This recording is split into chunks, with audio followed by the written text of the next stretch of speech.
ইতিহাসের সবচেয়ে ভয়াবহ দাবানলের মুখোমুখি দক্ষিণ কোরিয়া। শুক্রবার শুরু হওয়া দাবানলে এ পর্যন্ত ২৬ জনের মৃত্যু হয়েছে, আহত হয়েছে আরও ২৬ জন। বাস্তুচ্যুত হয়েছেন ২৩,০০০-এরও বেশি মানুষ। আগুনে পুড়ে গেছে প্রায় ১৭,০০০ হেক্টর বনাঞ্চল ও ১,৩০০ বছরের পুরনো উইনসিয়ং শহরের গামসা মন্দির।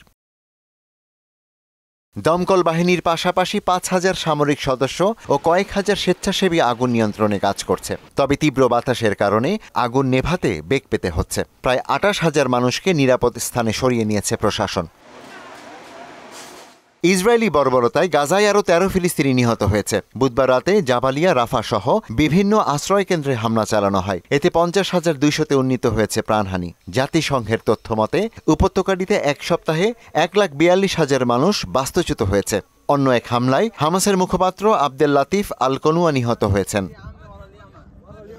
মেয়র একরেমের মুক্তি দাবিতে তুরস্কে টানা ৭ম দিনের মতো বিক্ষোভ চলছে। এ পর্যন্ত শিক্ষার্থী, সাংবাদিক ও আইনজীবী সহ প্রায় ১৫০০ জনকে গ্রেপ্তার করেছে পুলিশ। দুর্নীতির অভিযোগে গত বুধবার ইস্তানবুলের মেয়র একরেম ইমোমোগলুকে গ্রেপ্তারের পর শুরু হয় আন্দোলন।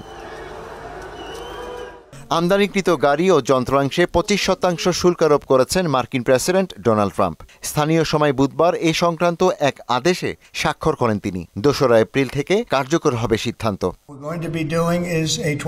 ইশতিয়াক হোসেন, মোহনা ডিজিটাল।